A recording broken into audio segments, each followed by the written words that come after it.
Welcome, everybody. Today I want to talk about retries and side-effectful things. And to kick things off, I want to ask you, how many of you have used this library called cat's retry? Like, show of hands. OK, plenty of people. That's good. What about the Scala direct version using the aux library? How many people there? A couple of hands in the air. That's good.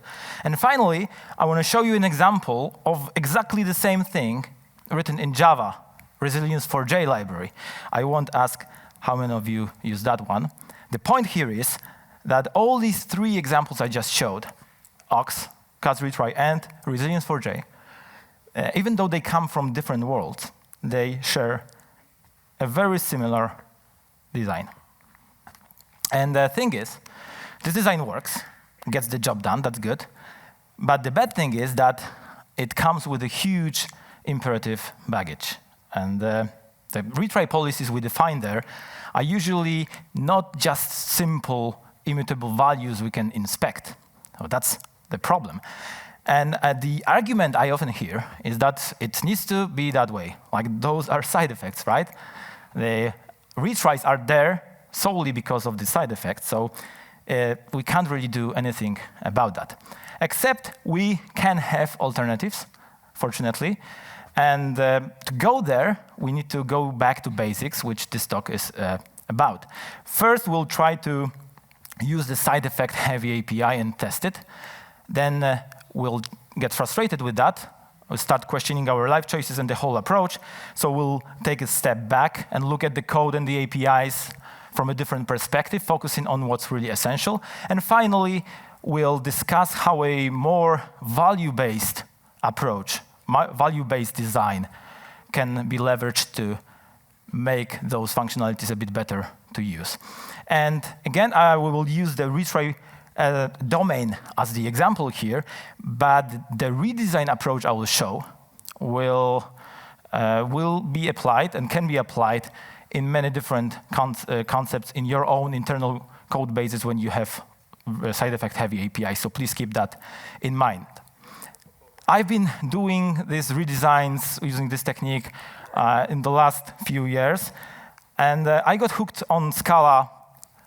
I've been developing it for like 10 years, over 10 years, and I got hooked on Scala because of its first-class support to functions and immutable values, right? And then similarly, like many of you here, I suppose, I went on a learning journey through functional reactive programming, actors, and Haskell-like approaches.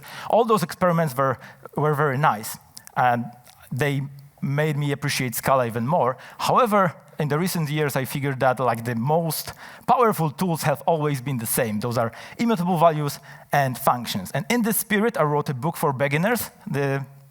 It teaches functional programming to imperative programmers, but it also showcases Scala, simple FP. So that's something that really is driven by immutable values and functions. And you can find me on Blue Sky, and also I'm trying to get back to blogging, usually some beginner-friendly stuff, so if you're into those things, please keep your eye on those places.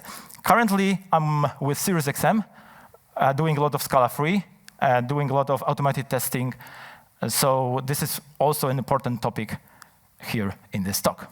Because sometime last year, I was trying to test a very specific retry strategy. This retry strategy, not very simple one, not very complicated one, somewhere in between. 5 milliseconds between retries initially, then a Fibonacci backoff going up until 700 millis, and then a flat retry afterwards. But cumulatively, I don't want it to last for like more than 5 seconds. So those were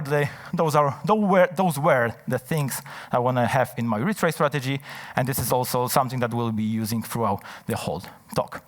To code something like that in cat's retry, we'd need to use this like layer by layer approach, composing different retry strategies together. That's cat's retry 4.0 that was recently released, wonderful library. That's how we implement that. We first start with a base delay, pass it to Fibonacci backoff, so we'll get 5 millis at the beginning, then 5, 10, 15, and so on and so forth. And we need to pass this one into another one which caps at 700 millis, and which in turn needs to be passed to the final one, a limit retraced by cumulative delay of 5 seconds. So again, layer by layer by layer, that's the standard way of doing those things. And to run it, the value that we just created, we just need to pass it into a retry policy. There is this thing called retrying on errors. There are different names in different libraries, but they always have something like that. So we just pass it, and in this case, we're just printing something as well when it fails.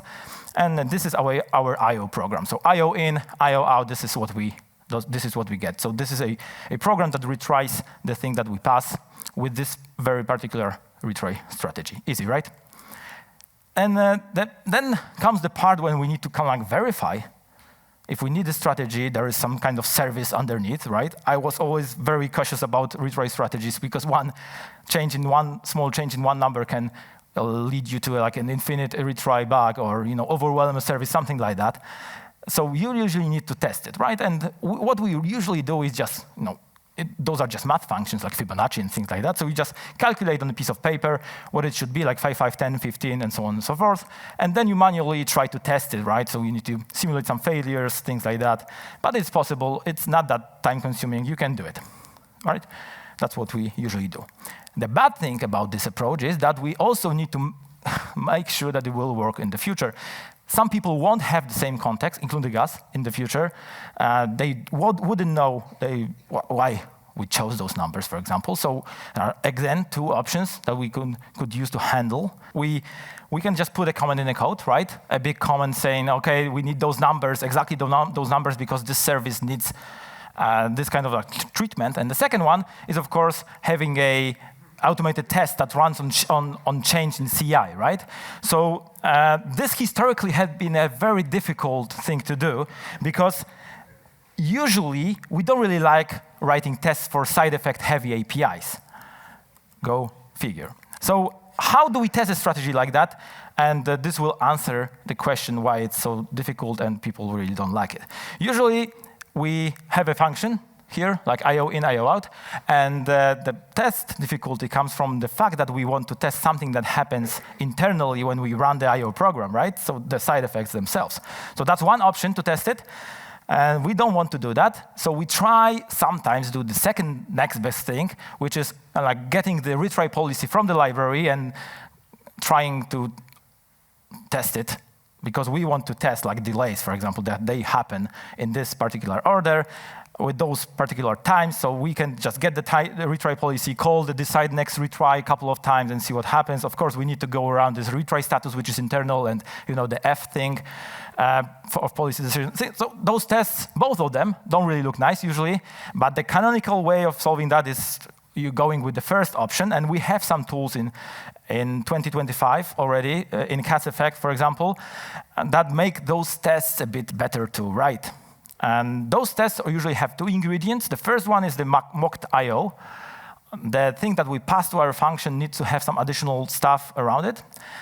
And the second thing is that we need a mocked runtime. So even when a test runs for like 5 seconds, real time, we want the test to be a bit quicker than that. So we need a runtime that is faster than the real time. Also, in those tests, because those are big tests, we usually need a structure, and given when then, it's very nice to making sure that we know what's under test and what's not. And this is what I will follow here. Given is just the mocked I/O I talked about. So this is the request that will pass to the function under test, and it will have 2 components. The first one is it needs to store in our case, it needs to store the time of each time it's called, and this is this call time so far. Ref of I/O of list of duration. And the second thing is we need to simulate the failure or a success after some time.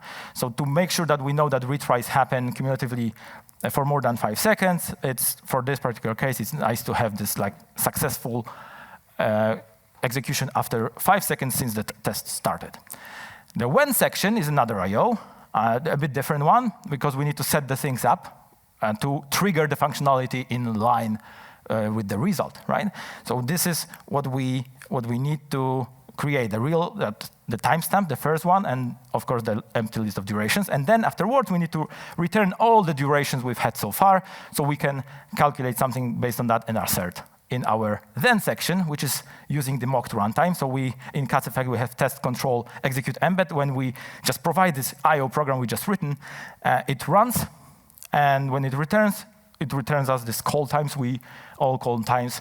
We can map over it, calculate those individual delays, and then expect on what we really wanted to expect. So that's the whole test, given then. And when we run it, it runs, it fails some number of times, and afterwards we get a successful execution. It only takes like 38 milliseconds, so that's good. That's what we wanted. That's how you usually write tests like that in Cat's effect. But it's still frustrating. People don't do that usually. They try to use the manual approach because this is not so easy, not so nice. It's frustrating. But why is it frustrating? Usually you can do something like signal versus noise analysis. Just go through all the things that we've written so far and try to mark sections that are noise, which means that they are not really important to us.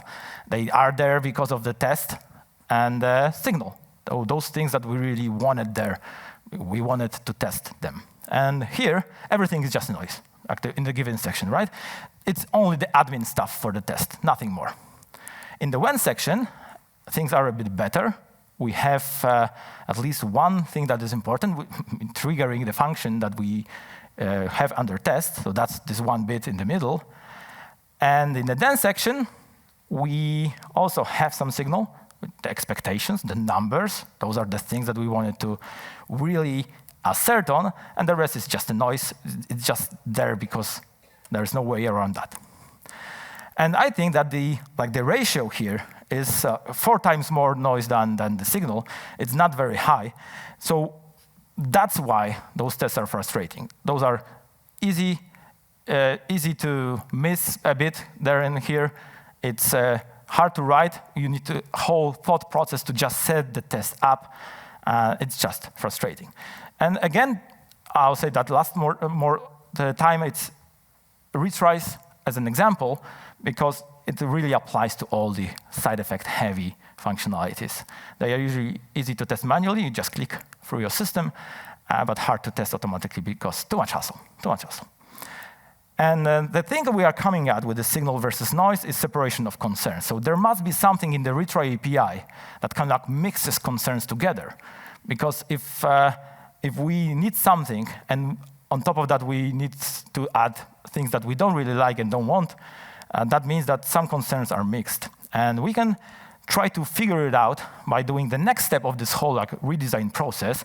Meaning, let's go through the test. Those are just when and those are just when and then sections. Given it was just a noise, so I just skipped it. And we just look at the code, extract the things that we marked as signal. So those are the things that we like. Those are the things that are essential to us. So we can then take them and move them to create an ideal test, like a non-compiling for now, ideal test. This is what we wanted to test, but we weren't able to do that, right? This is the ideal test. And this will guide us to a new design of the retry policies.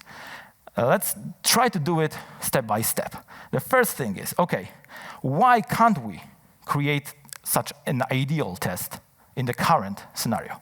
What's there in this snippet of code that kind of gets in our way? Shout it out loud. I would just wait 3 seconds and give you the answer. Which part? 1, 2, 3. Okay, so essential complexity is the thing in the left. I just removed some bits that are not important. When you think about it, is you need to calculate the numbers, right? So the retries, like 50, 70, 700 millis, 5 seconds. So you don't really need side effects to calculate the number, the next number at least, and you don't really need the information about error most of the time. Maybe there are some cases, but this is not the API that we want to use right now. So those are the things that are accidental to the whole design. And now we are getting somewhere, because we can try to redesign the concerns of the retry functionality. There are at least 3. I can come up with. The first one is the act of the retrying, right? So calling this the side effects, like making them.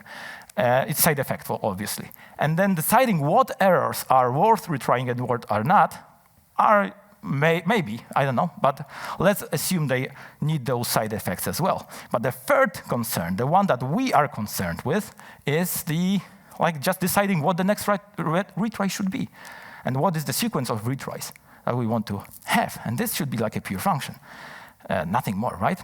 And let's use that to our advantage. So this is the code using cat retry, and now we'll try to refactor it. So what we learned so far, this is the retry policy of IO and throwable.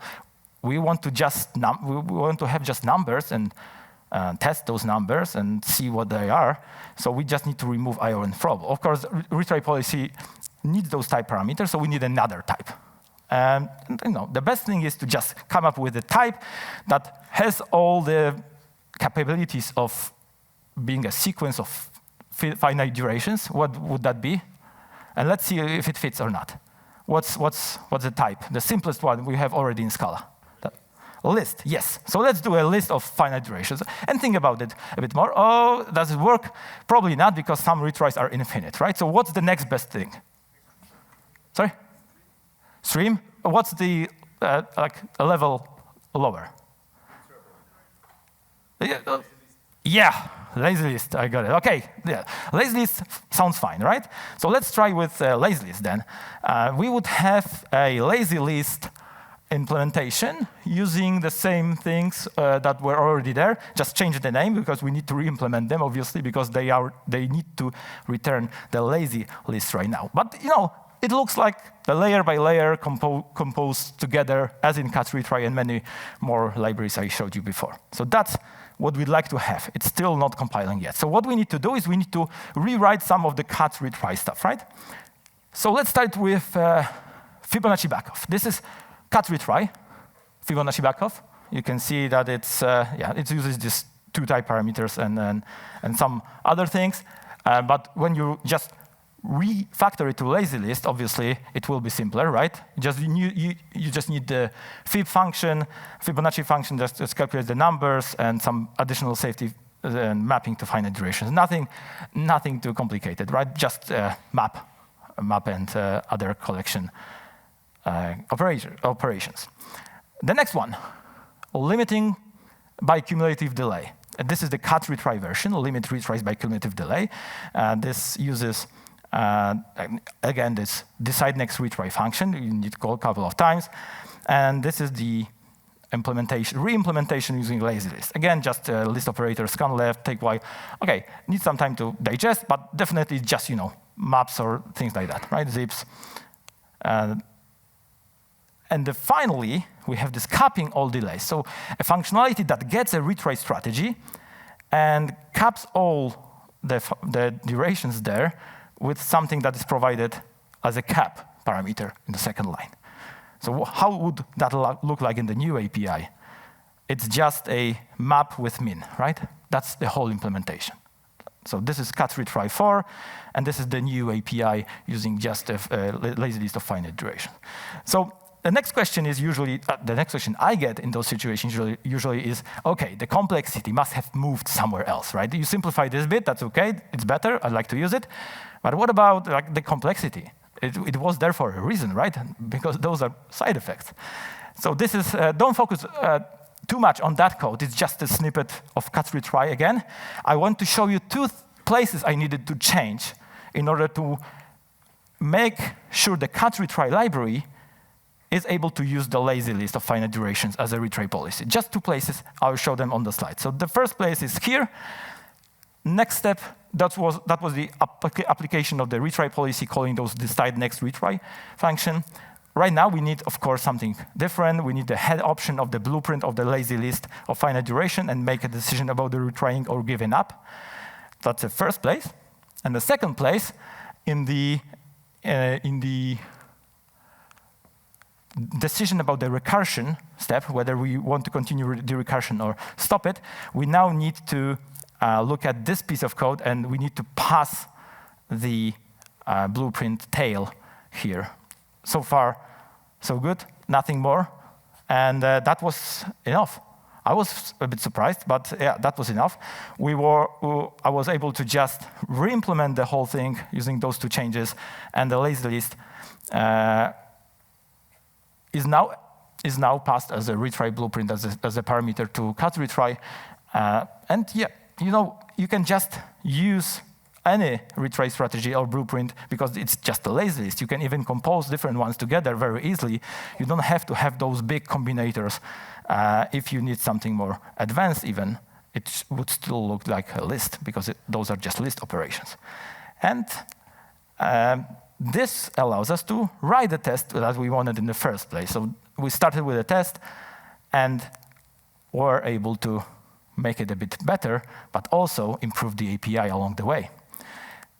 And the thing that driven us through the whole talk is just thinking very carefully about what is essential, what is accidental, and trying to make sure that we have a good reason to have an API like that. And that's all I had. Thank you very much. You can find me on those two places. Thank you.